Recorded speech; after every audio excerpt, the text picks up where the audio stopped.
What Dragons Prefer by Dale A. Dermatis. I looked down from my horse at the mayor of this town I'd been sent to save, and wondered why I immediately found him so distasteful. Perhaps it was the fact that he had given to titling himself Lord. Perhaps I was picking up clues from the townsfolk, particularly the women, who avoided him even as they crowded around me. Or perhaps it was the way his eyes slid over me as he tried to see exactly what lay beneath my leather jerkin. "Dragonslayer," he greeted, his smile slick beneath his well-oiled mustache. "Thank you for coming to aid us in our time of terror." "I prefer Dragon Seeker," I said politely. "It is not enough to have the skills to slay a dragon. One must learn about him as well.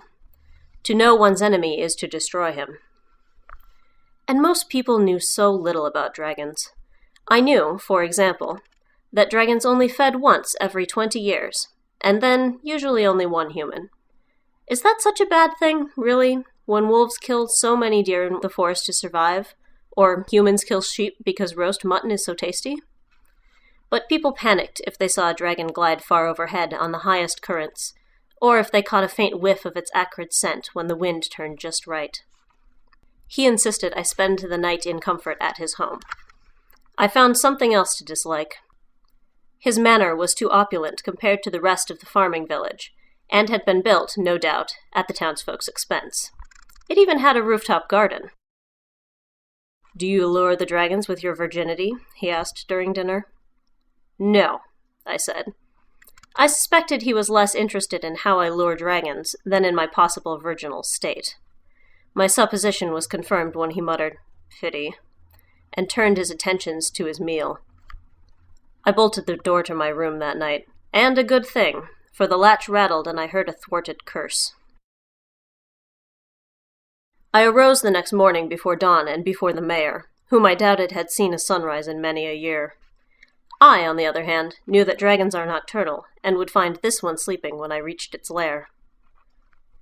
While I hastily ate a cold sausage roll and drank a cup of tea, standing up in the kitchen, I asked his cook if the dragon had carried off many of the town's residents. "Hardly likely," she snorted, slapping her fists into the bread dough. "His lordship makes sure each girl is protected, as he says. Barely a day past their first blooding." The tea turned bitter on my tongue.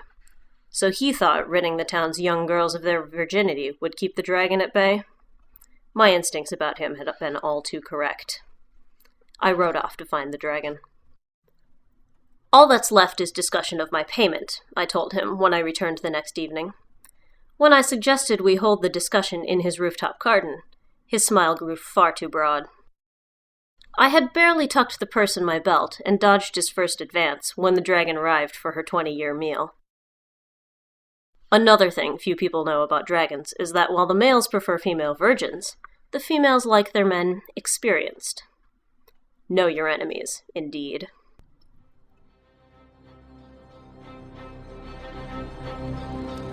This has been a Podcastle miniature.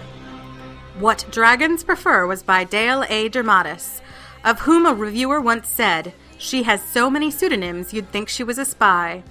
She's a published writer of fantasy and science fiction, media tie-in, romance, and erotica, under names including Andrea Dale, Sarah Dale, and Sophie Mouette.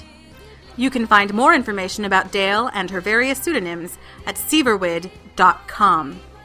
This story was read by Elle Savage, emerging fantasist and student at the University of Iowa.